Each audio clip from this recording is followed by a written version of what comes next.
Bonjour, bienvenue à tous dans ce 4e épisode de Parlons-en, qui est une série dans laquelle je décortique des remarques que j'ai reçues ou que vous avez reçues et qui ont créé par leur absurdité des complexes, des blocages ou de l'indignation. Allez, c'est parti, parlons-en.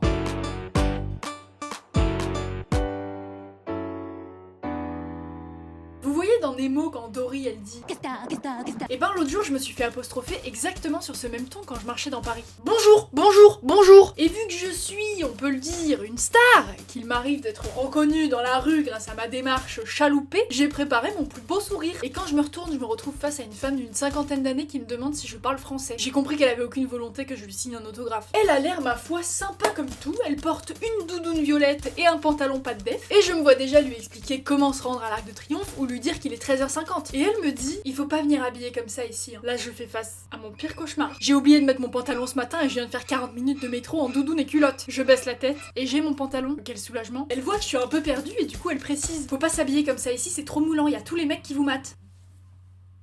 Du coup je dois pas venir habillée comme ça ici. Est-ce que je peux venir habillée comme ça là-bas? Parce que j'avais pas vu la délimitation du coup. Cette mise en garde a provoqué beaucoup d'émotions chez moi, mais la première d'entre elles c'est que j'ai été flattée. Moi et mon cerveau on a eu une seconde d'arrêt en se disant et bah voilà meuf, tu l'as fait, on l'a fait bordel. On fait officiellement partie de celles à qui on a dit qu'elles s'étaient habillées trop court ou trop moulant, ce qui fait officiellement de nous, quelle émotion, une femme. Bravo. Moi si vous voulez j'ai une vie entière derrière moi de t'es un garçon manqué et de tu serais jolie si tu t'habillais plus en fille. Donc ce débat de suis-je habillée trop court ou trop moulant ne m'a jamais vraiment concernée. Et je suis estomaquée que cette remarque me soit enfin destinée. Quel honneur. C'est bon, du coup j'ai repris mes esprits de ce grand moment, on va pouvoir passer au décortiquage. J'ai une question. Dans il ne faut pas porter ça, c'est quoi ça exactement? Souvent quand on parle d'une femme qui s'est fait agresser, on dit mais elle était habillée comment? Ah, cette onomatopée là, il veut tout dire. Ah, comme si ça avait sa place dans le débat. Bon. Admettons. Mais du coup, laissez-moi vous faire un haul de la tenue que je portais ce jour-là. Un hoodie si grand qu'il m'arrive mi-cuisse, une veste épaisse comme un éléphant en prise de masse, une capuche, un masque. Malheur, malheur, malheur, on distingue mes mollets. Oh merde, l'erreur est fatale. En plus, étant reconnu pour avoir les mollets les plus aguicheurs de la région, je comprends. Ah, je suis embêtée.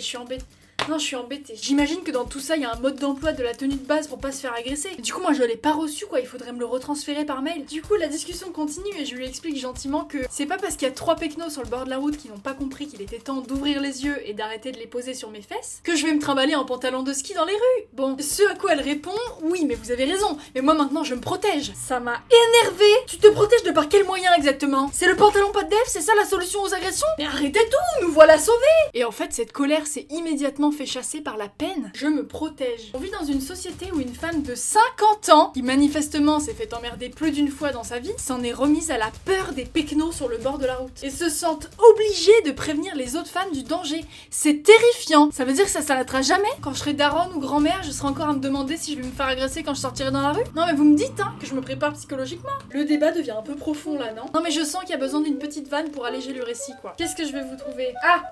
Si, tiens. Je vais vous présenter le dernier ajout de ma collection de cartes postales moches. Ça, c'est le genre de truc qui détend généralement. J'en suis particulièrement fière, c'est immonde. J'ai mis vraiment longtemps avant de me rendre compte que c'était un frigo. Au début, je me disais, ils ont mis un trait et puis d'autres traits. Cap d'Agde, on se tient au frais. J'ai pas compris d'où sortait ce slogan. On se dit pas Cap d'Agde, tiens, je pense au frigo. Non. Des polices peu adaptées de toutes sortes. Mais ce qui m'a plu par-dessus tout dans cette carte postale, c'est la maîtrise ultime de l'outil ombre. Sur les poignets, sur les polices, sur les cartes postales, sur le rebord du frigo, c'est trop. Trop d'ombre, tue l'ombre. Allez, on respire le bon air.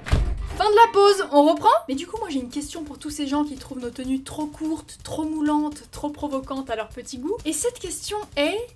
qu'est-ce que tu attends? Comment est-ce que je peux t'aider en fait? Parce que j'ai cru comprendre que dans le débat public, les femmes trop couvertes, ça dérange aussi. Et moi qui me considère dans le parfait milieu entre trop couvertes et pas assez, ça ne va pas non plus. Légitimement, je retourne à ma question de qu'est-ce que tu attends? Excusez-moi, à quelle heure s'arrête le cinéma permanent, s'il vous plaît? Non, mais là, on arrive à des niveaux où c'est plus le cinéma, c'est carrément le cirque. C'est les chapiteaux peints d'air qui débarquent en ville, les tigres qui sautent dans les anneaux de feu, les clowns qui lancent des tartes au visage. Je prends le tout! Ça fait 3 ans que j'habite à Paris, et avant, j'habitais dans une station de ski reculée dans les montagnes. Et c'est vrai que là-bas, j'avais plus peur de me faire suivre par un loup que par un homme. Le harcèlement de rue, c'est un truc auquel j'ai été très peu confrontée, pour la simple raison qu'en station de ski, Il n'y a pas de rue. C'est genre des petites routes avec 3 chalets qui se courent derrière sur les bords. Puis ça monte, il fait froid, ça glisse. En plus, tout le monde se balade en combinaison de ski et cagoule. On a quand même pas mal de chances de se tromper de genre. C'est une galère. Les transports, c'est pas non plus très propice parce qu'il faut quand même se cramponner assez fort pour éviter de tomber à chaque virage en épingle. C'est pas terrain facile. En revanche, en arrivant à Paris et globalement en découvrant des endroits où il y a des rues, ce quotidien est bouleversé. Je vous passe les détails, mais j'ai connu peinté de situations pas jojo. Et vous le savez si vous regardez un peu mes vidéos, mais mon style vestimentaire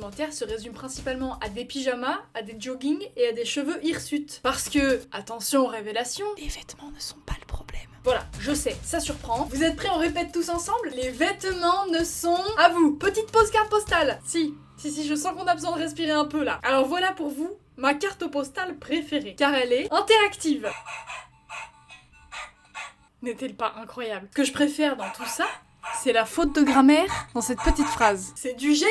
La réalité aujourd'hui, c'est que même pour une meuf comme moi, qui a fait 10 ans de judo, qui traverse le monde en train et en sac à dos, qui s'habille en jogging et qui globalement n'a pas peur d'aller à la bagarre, bah à chaque trajet, je me demande si c'est prudent ou pas de passer par cette rue. À chaque fois que je rentre dans le métro, je me demande quelle est la meilleure place pour pouvoir m'échapper si jamais. Je change de trottoir tellement souvent dans un trajet que je m'en rends même plus compte. Google Maps, quand il dit 2 km à pied, c'est 15 minutes, il prend pas en compte le chemin d'une femme en fait. Ralentir, attendre que les voitures s'arrêtent, traverser, ça prend du temps. Salut, désolé d'être en retard, mais j'ai dû changer 4 fois de trottoir pour arriver ici. Check de coude? Je pense que statistiquement parlant, il y a forcément une personne qui va regarder cette vidéo aujourd'hui pour laquelle c'est son anniversaire. Eh bien, moi et ma carte postale, te souhaitons un joyeux anniversaire. Et tu sais, souvent quand j'entends des débats sur toutes ces choses dans mon entourage ou dans les médias, il y a ce truc qui ressort de vous détestez les hommes, de toute façon la haine des hommes. Vous n'y êtes pas. On adore les hommes. J'adore les hommes. La moitié de mes meilleurs potes sont des hommes. J'ai envie de faire ma vie avec un homme. Je travaille avec des hommes. Mon père est un homme. Mes idoles sont des hommes. Mes inspirations sont des hommes. Je les aime de tout mon cœur. En fait, on déteste pas les hommes.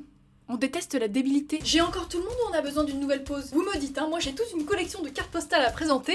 Non, c'est bon, ok? D'accord, on continue. Globalement, que retenir de cette vidéo? Je pense que c'est simplement de dire que le sexisme est réel, qu'il concerne tout le monde et qu'il est absurde. Du coup, je propose d'un commun accord qu'on arrête. Qu'est-ce que vous en dites? Je pense que ça va être dur, mais c'est pour le mieux. Si vous avez d'autres problèmes de société à régler, vous me dites? En soi, on a quand même des siècles et des siècles d'absurdité à déconstruire, donc je comprends que ça prenne un peu de temps. Et je suis contente de voir que les choses bougent. Franchement, il y a énormément de personnes qui sont sensibilisées à tout ça, c'est trop chouette. Après, je croise encore tous les jours des gens qui n'y croient pas, qui pensent que le sexisme est une invention, tout comme les farfadets ou les trésors au pied des arcs-en-ciel. Chacun son rythme. Merci à tous d'avoir écouté cette vidéo. Si vous avez des questions ou des remarques, n'hésitez pas à débattre de tout ça dans les commentaires, et aussi de donner vos recommandations de podcasts, de livres, de films, de comptes Instagram, de chaînes YouTube qui parlent de tout ça. Parce que c'est en échangeant qu'on pourra se rendre compte des choses et les faire bouger. Aussi, que retenir de cette vidéo, c'est de vous habiller comme vous en avez envie. Sweat oversize ou robe de créateur, j'ai hâte de vous croiser dans la rue et j'oublierai pas de me protéger les yeux contre votre beauté fatale.